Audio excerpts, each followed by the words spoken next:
السلام عليكم. مرحبا بكم في هذا الفيديو. اليوم ان شاء الله غادي نقدم لكم وصفه ديال المسكوته ولا كيكه عاديه تقليديه ديال الدار. تبعوا معنا الفيديو حتى الاخير. وقبل ما نبداو الفيديو كنتمنى منكم تشتركوا في القناه. نبداو على بركه الله. اول حاجه كنبداو بها هي البيض. كناخذوا 3 ديال البيضات كنديروهم في الضراب. من الأحسن أن البيض يكون سخون بدرجة حرارة المطبخ. كنخليو البيض حتى كيطلع مزيان وكنضيفوا له القليل من الملح. الدور ديال الملح فقط باش كنعدلو به المذاق ديال السكر. كنضيفوا كذلك كأس معامرش من السكر حبيبات أو سنيدة. بالنسبة للناس اللي عزيزة عليهم الحلاوة تقدروا ديروا كاس ونصف. كنضيفوا كذلك القليل من الفاني، وممكن انكم تنسموها باي نكهه، الفاني او قشور ديال الليمون او اي نكهه عزيزه عليكم. كما كتشوفوا عندي معلقه كبيره ديال الخل درتها في كاس ديال الحليب وخليتها كتفاعل. وكنضيفوا كاس ديال الزيت ما عامرش للخليط. بالنسبه للزيت وجميع المكونات كنضيفوها شويه بشويه. بعد ما درنا معلقه كبيره ديال الخل في الحليب كنلقاو بلي داك الحليب بحال بدا كيخسر بدا كيتكبد. كنزيدوه شويه بشويه على البيض والمكونات الاخرى. وكنضيفوا كذلك كأس ديال اليوغورت ديال الفاني.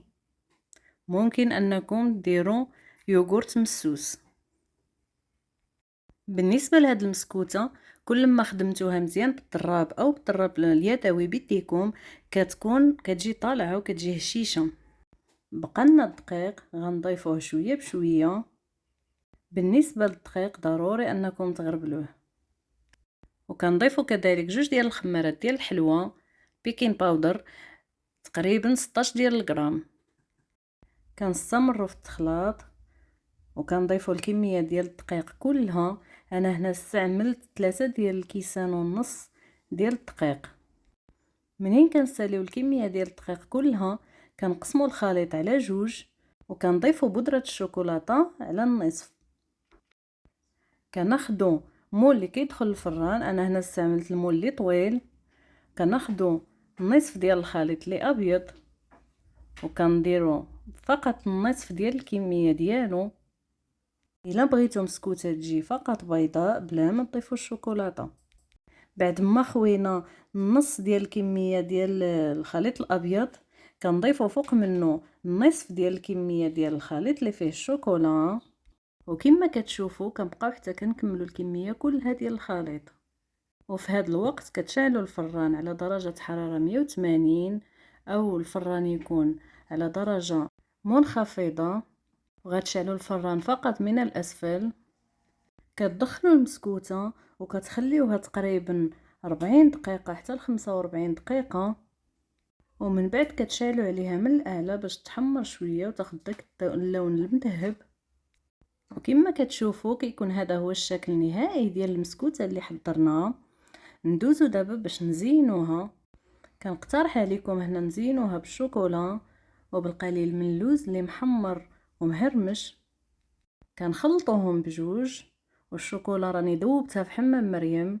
كنخلطوهم بجوج وكنغطيو بهم المسكوته من الاعلى.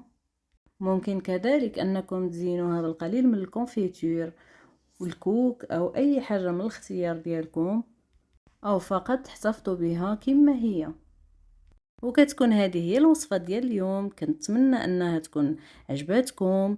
نتلاقاو في فيديو جديد. وكنتمنى من الناس اللي مازال ما اشتركوش يشتركوا في القناه ويفعلوا زر الجرس باش يوصلكم جديد القناه. نتلاقاو في فيديو جديد ان شاء الله. السلام عليكم.